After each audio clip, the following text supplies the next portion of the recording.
የበርካቶችን ነፍስ እየቀጠፈ ያለው የሩማቲክ የልብ ህመም ለመከላከል የቅድመ ጥንቃቄ ስራ ሊጠናከር እንደሚገባ የደቡብ ኢትዮጵያ ክልል ጤና ቢሮ ምክትል ኃላፊ አቶ መና መኩሪያ አሳሰቡ።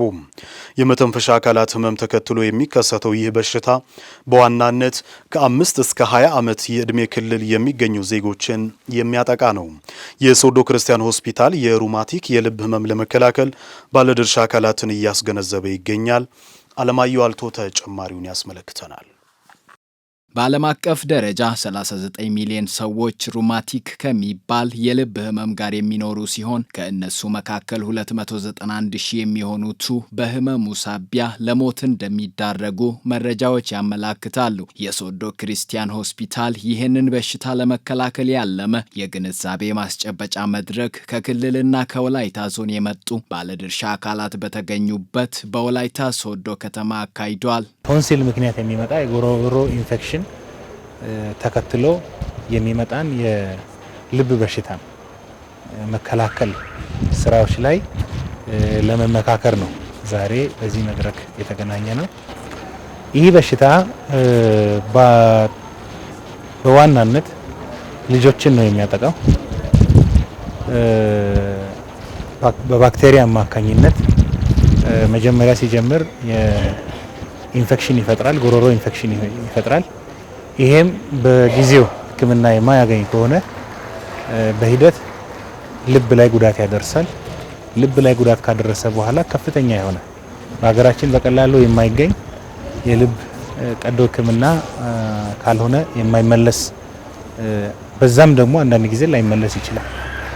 ስለዚህ ገና በኢንፌክሽን ደረጃ እያለ ልየታ በማድረግ በሚሰጡ አንቲባዮቲኮች ወይም ደግሞ ኢንፌክሽኑን ሊያክሙ በሚችሉ መድኃኒቶች በሽታውን በመከላከል በጊዜ ሂደት ልብ ላይ ሊደርስ የሚችለውን ጉዳት ለመከላከል የሚያስፈልግ ስራ ስንሰራ ቆይተናል። Then if you have a tonsil infection, take the full 10 days of amoxicillin. ለምሳሌ አንድ ሰው ቶንሲል ከታመመ በቀላሉ አሞክሳሲሊን ለ10 ቀን በትክክል ቢወስድ ቶንሲሉ ይታከማል። ቶንሲሉ ከታከመ ደግሞ ልቡ አይታመም። And then if you have no symptoms but have some signs of changes in your heart, continue to take your monthly injections of penicillin.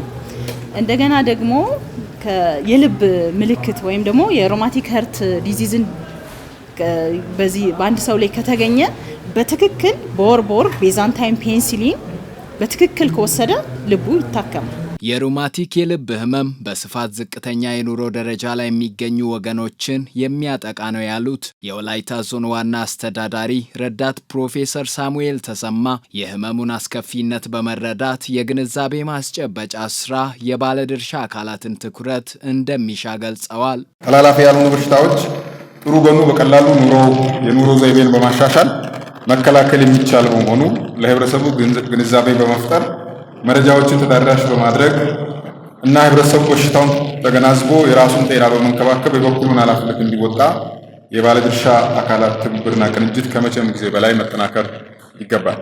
ተላላፊ ያልሆኑ በሽታዎችን አስመልክቶ ሰፊ ስራ መስራት ይጠይቃል ያሉት የዘርፉ ሰዎች የመተንፈሻ አካላት መታመም ተከትሎ የሚከሰተው ይህ ህመም በዋናነት ከ5 እስከ 20 የዕድሜ ክልል ላይ የሚገኙ ዜጎችን የሚያጠቃ ቢሆንም በጊዜ ተገቢውን ሕክምና በማግኘት መከላከል እንደሚቻል ተመላክቷል። ተላላፊ በሽታዎችን በእጅጉ እንደቀነስ ነው ሁሉ ተላላፊ ያልሆኑ በሽታዎችን ከመቀነስ አንፃር ቀጣይ ላይ ብዙ ስራ የሚፈልግ እንዳለ የሚታወቅ ነው።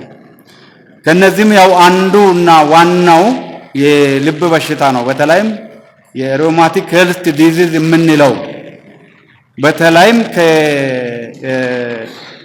ከቶንሲል ጋር እንደዚሁም ከሌሎች መተንፈሻ አካላት በሽታዎች ጋር ሰከንደሪ ሆነው ወደ ሁለተኛ ደረጃ መጥተው የልብ ህመምን እንደሚያጠቃ ይታወቃል።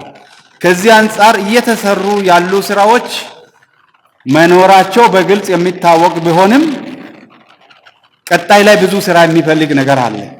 And so rheumatic heart disease is something that is actually very easy to prevent. ሮማቲክ ሀርት ዲዚዝ ለመከላከል በጣም ቀላል So proper treatment of tonsillar infections prevents rheumatic heart disease. በትክክል ቶንሲልን መጀመሪያ ከታከምን ሮማቲክ ሄርት ዲዚዝን መከላከል እንችላለን። በኋላ ይሄ ወደ ልብ በሽታነት ሊቀየር ይችላል። ስለዚህ ይሄን ህክምና ክትትል አድርጉ ብለን ስንነግራቸው ቶንሲል አይደለም እንዴ ምን ችግር አለው የማለትና አቅልሎ የማየት ከዚህም የተነሳ አንዳንድ ጊዜ የተጀመረውን የህክምና አገልግሎት መድኃኒት የማቋረጥ በቀጠሮ ጊዜ ያለ መገኘት ቀለል አድርጎ የማየት ነገር አለ። ስለዚህ ይሄንን ህብረተሰቡ በዚህ አጋጣሚ ቀለል አድርጎ እንዳያይ ይሄ የልብ ህመም በቶንሲል ሳቢያ በሚፈጠር ኢንፌክሽን መነሻ የሚመጣ መሆኑን ተከትለው የግንዛቤ ስራ በሁሉም በክልሉና በዞኑ ባሉ አካባቢዎች ተደራሽ ለማድረግም እየተሰራ ነው። የሶዶ ማረሚያ ተቋም የዘንድሮ መስቀል በዓልን ምክንያት በማድረግ ለህግ ታራሚዎች ማዕድ አጋርቷል። ተቋሙ ስነ ምግባራቸውን ከማነጽ ባለፈ በየበዓላት ቤተሰባዊነትና አብሮነት እያጠናከረ ሲያሳይ መምጣቱን ተናግረዋል። ዳዊት ኮይሻ ላሰናዳው ዘገባ ነሂሚያ ገነቱ። የተለያዩ የህብረተሰብ ክፍሎች በህግ ውሳኔ ተላልፈው በማረሚያ ተቋማት እየታረሙና እየታነጹ የሚገኙ ታራሚዎች በበዓላት ጊዜ ቤተሰቦቻቸውን እንዳያስቡና እንዳይቆዝሙ በበዓል ጊዜ የተለየ ዝግጅት ይደረጋል። የሶዶ ማረሚያ ተቋም 1850 የሚሆኑ የህግ ታራሚዎች የመስቀል በዓል እየተደሰቱ እንዲያሳልፉ የዞኑ አስተዳደር ድጋፍና ከታራሚዎች ቀለብ ተቀንሶ 6 የተደለቡ የሰንጋ በሬዎችን በማረድ በደስታ እንዲያከብሩ ማድረጉን የሶዶ ማረሚያ ተቋም ኃላፊ ኮሚሽነር ደጀኔ ዳርጮ አስታውቋል። ከመኖ ላይ በየጊዜው ያው እየተቆጠበ በአመት በዓላት ከሚዘጋጀው ውጪ እንደዚህ በግፋታ ስም የዞኑ አስተዳደርም አንድ ሳንጋ በሬ ከዚህ በፊት የሚሰጥ እንደነበረ ዘንድሮም በሰጠው በቁጥሩ ከፍ ያለ ከብት ነው የታረደው። ወደ 6 አካባቢ ከብት አለ። ለሙስሊሞች ደግሞ ፍየል የተዘጋጀ አለ። በዛው ልክ በዓሉ በእንደዚሁ አይነት በድምቀት እያከበሩ ናቸው ያሉ። ከመስቀል ስጋ ውጪ በዓሉ በውጪ ካለው በተለየ መልክ በየቤቱ ቡናው ፋንዲሻው ሁሉ ተዘጋጅቶ እያዘጋጁ ያሉበት ሁኔታ ነውና በመስቀል በዓል በዚሁ መልክ ነው ከዚህ ቀደም ሲልም ያለው። ዘንድሮ ደግሞ ለየት ተደርጎ ነው የሚዘጋጀው። ያንን ለየት ያደርገው መንግስት የመኖ ገንዘብ በጣም አነስተኛ ስለሆነ ከዚህ በፊት በጣም አስቸጋሪም ነበረ። በባለፈው አመት 2017 ከየካቲት ጀምሮ ለአንድ ታራሚ 62 ብር አድርጎ በማድረጉ ዛሬ ከ6 እና ከዛ ከፍ ያለ በሬ እያረደና ዝግጅቱን በዚሁ ልክ እያዘጋጀን እንገኛለን። ኮሚሽነሩ አክለውም የእንቁጣጣሽ በዓል ምክንያት በማድረግ መንግስት 122 ታራሚዎች ምህረት እንደተደረገበት ተናግሯል። ታርመውና ታንጸው የሚወጡ ዜጎች በተቋሙ ቆይታ ጊዜ የተለያዩ ሙያዎችን ተምረውና ሰልጥነው ስለሚወጡ ተመልሰው ወንጀል እንዳያደርጉ መንግስትና ባለድርሻ አካላት ድጋፍ እንዲያደርጉ አሳስበዋል። በርከት ያለ የሙያ ስልጠና ይሰጣቸዋል። ሙያ ስንሰጥ ዝም ብሎ ከዩኒቨርሲቲ የመጡ የተለያዩ ሙያ የሚሰጡ አካላት አሉ። ከግብርና ኮሌጅ መጥቶ የተለያዩ ከግብርና ጋር የተያዙ ነገሮች የሚያስተምሩ የሚሰጥ ትምህርት አለ። ቴክኒክ ሙያ ደግሞ በተለያየ ሙያ በጉዶ ወርክ ላይ፣ በሜታል ወርክ ላይ፣ በሌሎች እደ ጥበባት ላይ የሚሰጧቸው ስልጠና አለ።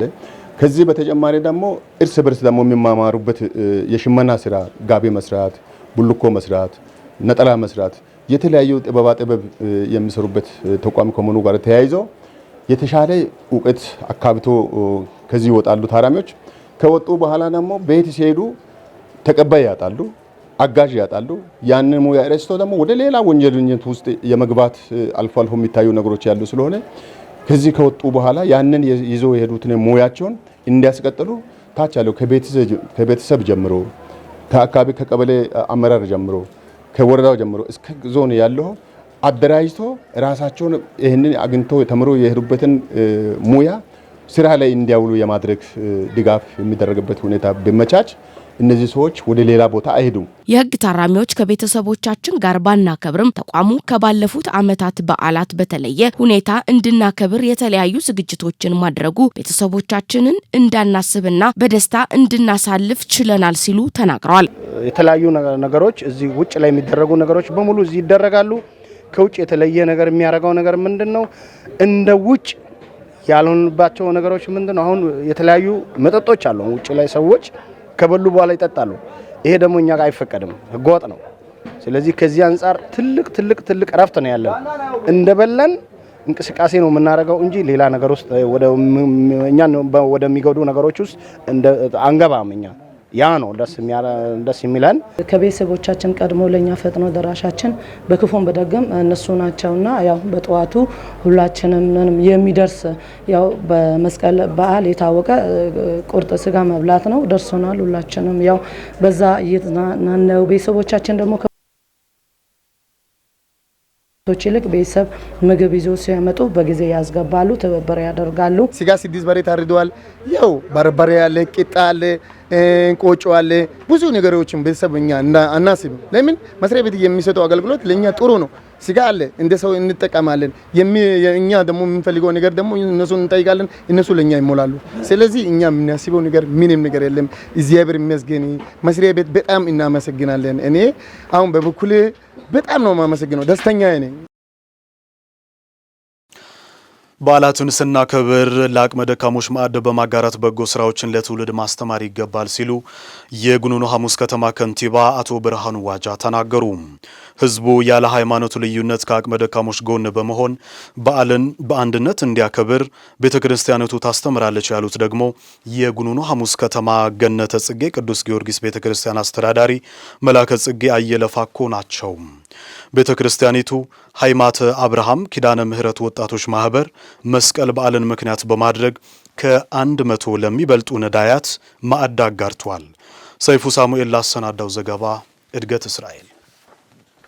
በኦርቶዶክስ ተዋሕዶ ክርስትና እምነት ተከታዮች ዘንድ ትልቅ ስፍራ የሚሰጠው የመስቀል በዓል የዓመቱ በተለያዩ ሃይማኖታዊ ስርዓቶች በሁሉም አካባቢዎች በደማቅ ሁኔታ ይከበራል። በዓሉን ከአቅመ ደካሞች ጋር ማሳለፍ የኢየሱስ ክርስቶስ አስተምሮትን መከተልና በጎ ስራዎችን ለትውልድ ማሻገር ነው። የጉኑኑ ሐሙስ ከተማ ገነት ጽጌ ቅዱስ ጊዮርጊስ ቤተክርስቲያን የሚገኙ ሃይማተ አብርሃም ኪዳነ ምህረት ወጣቶች ማህበር በዓሉን ምክንያት በማድረግ ከ100 በላይ ለሚሆኑ ነዳያን ማዕድ አጋርተዋል።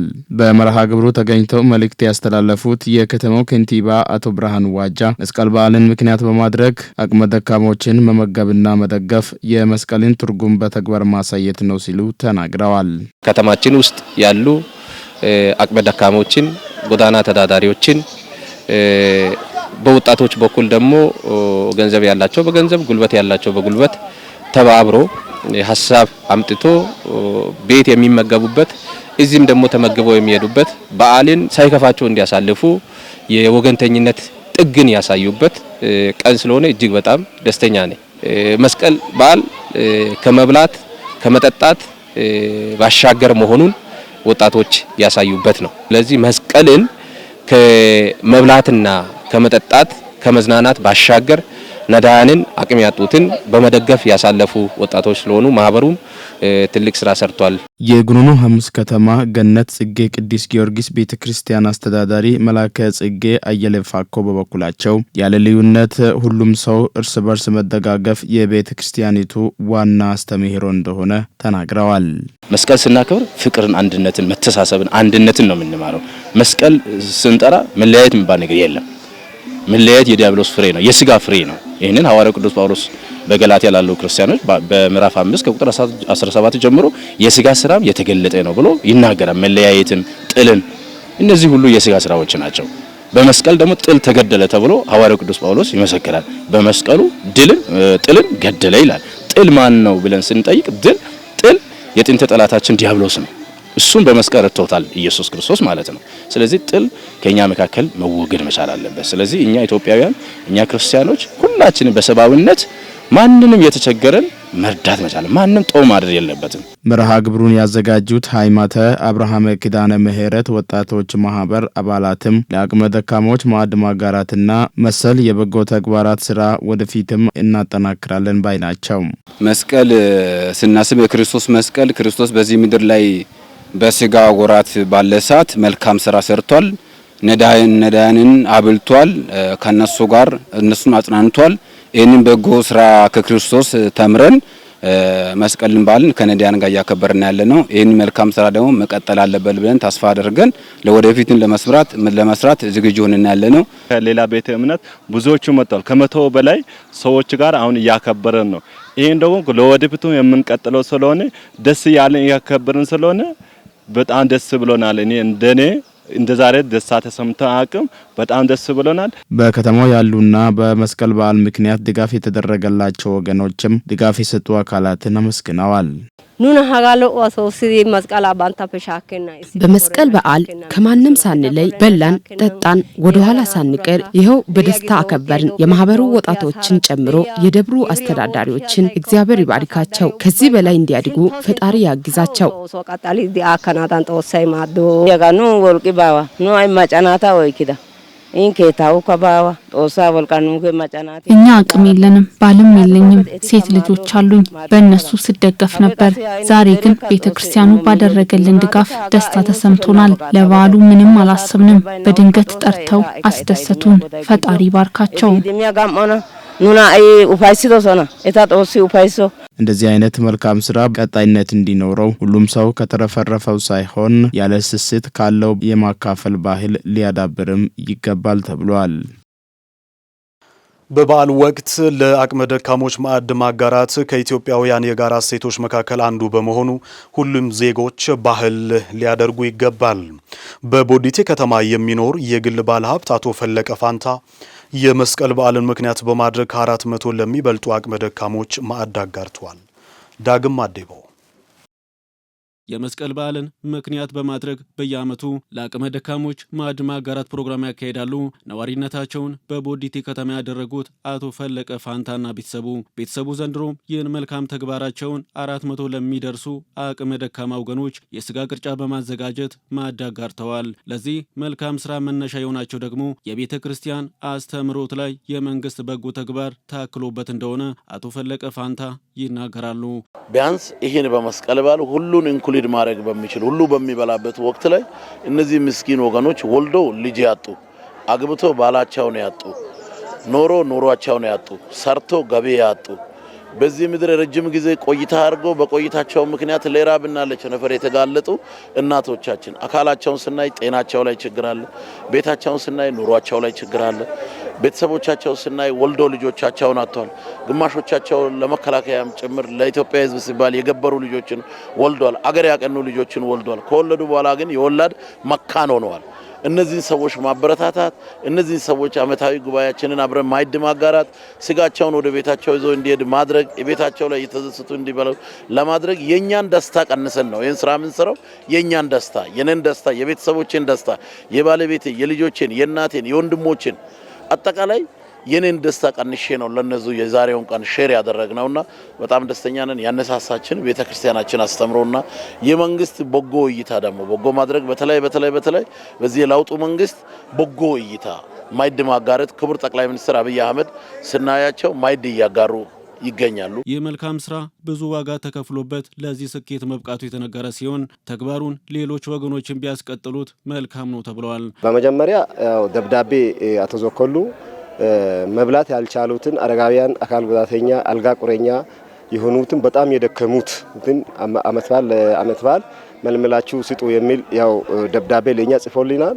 በዛ አማካኝነት የተወሰኑ ሰዎች እስከ በቁጥር 400 የሚደርሱ ሰዎችን ያው ምልመላ ስራ ተደርጓል። ምልመላ ስናካሂድ አንደኛ የቀበሌ አመራር እጅ ያለበት፣ ሁለተኛ የልማት ቡድን የኛም እጅ ታክሎበት ከዚህ በፊት ያው ሁሌ መቶ እያስቸገሩ ያሉት በቁጥር ወደ 400 የሚሆኑት አሉ። እነሱን ያው መልምለን ዛሬ ያው ማዕድ ማጋራት ስራ እየተደረገ ይገኛል።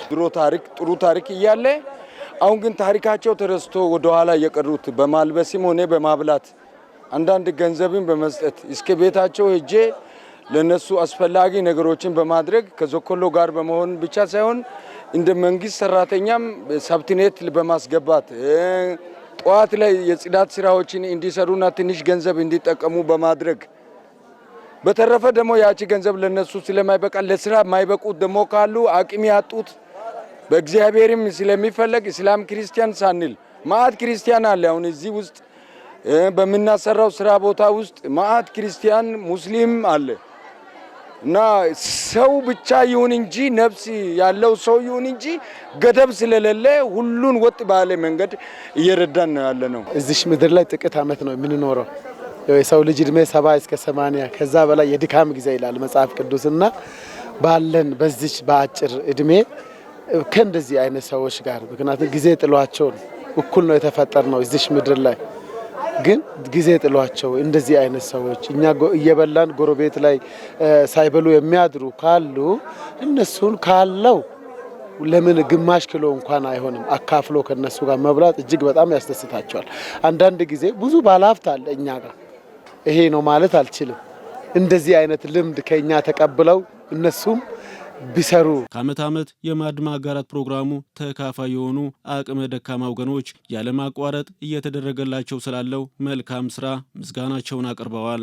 ሁሉ እግዚአብሔር ይመስገን። መስቀል ብርሃን በዓመት ፌስታና ደስታ እያበሉን ነው። እግዚአብሔር ይመስገን። ክብር ምስጋና ይድረሳቸው። ብሎኛል። እግዚአብሔር ለሱ ደስ ያድርገው፣ እድሜ ያቆየው። እግዚአብሔር እድሜ ይስጠው፣ እድሜ ያቆየው። ሰላም ይስጠው፣ ገንዘብ ይስጠው። እግዚአብሔር ከሱ ጋር ይኑር። ህዝቡን ይሄን ከፍሏል። እግዚአብሔር ከፍ ያድርገው እሱን። ማዕድ ማጋራት የማያልፍ መልካም ስራ በመሆኑ ተግባሩ ባህል ሆኖ እንዲቀጥል ሁሉም የበኩሉን ኃላፊነት ሊወጣ ይገባል ይላሉ አቶ ፈለቀ።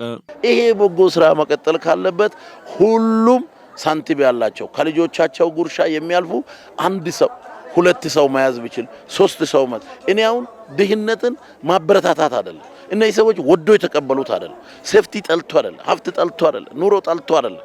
ግን የግድ ሆኖ በድካማቸውም ይሁን በስንፍናቸውም ይሁን እኛ እናውቅም እግዚአብሔር በማያውቀው መካከል በመንገዳቸው ላይ ገብቷል። ቢያንስ እነዚህ ጄኔሬሽን በአዲስ ጄኔሬሽን በሚሰራ ጄኔሬሽን በሚለፋ ጄኔሬሽን እስክንተካ ድረስ እነዚህ እናቶቻችን፣ ወንድሞቻችን፣ አባቶቻችንን ጧሪ ቀባሪ ያጡትን ተሸክመን ማለፍ ባህል ብናደርግ መልካም ነው።